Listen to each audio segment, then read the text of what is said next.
हिंदू धर्म के प्रमुख आराध्यों में से एक है देवों के देव महादेव, जिनका न कोई आदि है और न ही अंत। हिंदू पुराणों के अनुसार शिव संहार के देवता है।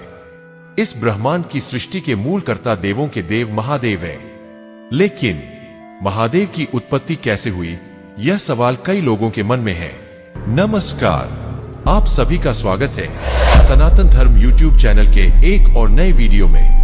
आज का हमारा विषय है भगवान शिव की उत्पत्ति कैसे हुई। इस विषय पर विस्तार से जानने के लिए वीडियो को अंत तक जरूर देखें। पृथ्वी की सृष्टि की वैज्ञानिक व्याख्या से यह पता चलता है कि इस ब्रह्मांड का निर्माण एक पिंड से हुआ। एक बड़े विस्फोट के परिणाम स्वरूप उस पिंड से पृथ्वी की उत्पत्ति हुई। इस रहस्यमय वस्तु के भीतर असीम शक्ति भरी हुई थी। हिंदू शास्त्रों के अनुसार यह रहस्यमयी वस्तु स्वयं महादेव है। इस पिंड का कोई विनाश नहीं है और शिव का भी कोई विनाश नहीं है, यानी वे अविनाशी है। शिव पुराण के अनुसार हमारे ब्रह्मांड में 11 रुद्र विद्यमान है। सृष्टि की हर वस्तु में एक विशेष शक्ति होती है जो जन्म से मृत्यु तक अस्तित्व में रहती है। सृष्टि की महासत्ता भगवान शिव हर चीज के सृष्टि करता है। तो उनकी उत्पत्ति यानी जन्म के पीछे क्या व्याख्या है। कहा जाता है कि एक बार एक ऋषि ने भगवान शिव से पूछा, हे प्रभु, आपके पिता का नाम क्या है और आपकी सृष्टि कैसे हुई। महादेव ने कहा, संसार के सृष्टिकर्ता ब्रह्मा ही मेरे पिता है। तब ऋषि ने पूछा, हे प्रभु, तो फिर आपके पितामह का नाम क्या है। तब महादेव ने कहा, सृष्टि के पालनकर्ता विष्णु ही मेरे पितामह है। तब ऋषि की जिज्ञासा और बढ़ गई। उन्होंने फिर पूछा, हे प्रभु, आपके पिता ब्रह्मा, पितामह विष्णु, तो आपके प्रपितामह का नाम क्या है। इस पर महादेव ने कहा, हे ऋषिवर, मेरे प्रपितामह और कोई नहीं, स्वयं मैं ही हूं। भगवान शिव के इस उत्तर से समस्त संसार को उनके प्रश्नों का उत्तर मिल जाता है, यानी कि शिव का कोई जन्म नहीं है।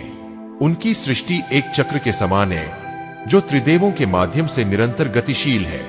पुराणों में वर्णित एक और घटना में भगवान शिव के पिता का उल्लेख मिलता है। जब पर्वतराज हिमालय की कन्या पार्वती से महादेव का विवाह हुआ, तब एक विशेष विधि पूरी करने के लिए वर के पिता की उपस्थिति आवश्यक थी, यानी महादेव के पिता की उपस्थिति जरूरी थी। ऐसे एक क्षण में सभी देवता, मुनि और ऋषि संकट में पड़ गए, क्योंकि वे भी नहीं जानते थे कि महादेव के पिता कौन है। तब महादेव ने इस समस्या का समाधान करने के लिए ऋषि अत्रि और उनकी पत्नी को अपने माता पिता का कार्य पूरा करने को कहा। इतना बड़ा दायित्व पाकर ऋषि अत्रि अत्यंत प्रसन्न हुए और बार बार महादेव को प्रणाम करने लगे।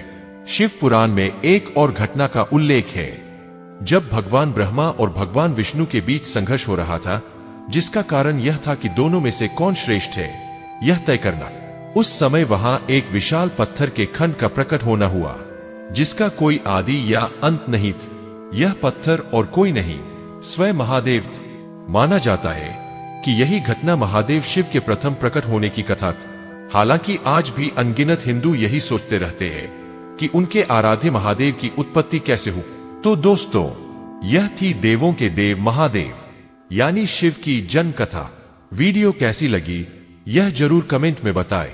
अगर वीडियो पसंद आई हो तो कृपया इसे लाइक और शेयर करना न भूलें, और यदि आप चैनल पर नए हैं तो चैनल को सब्सक्राइब कर ले और साथ में दिए गए बेल आइकन को दबा दे, ताकि ऐसे नए नए वीडियो आप सबसे पहले देख सके।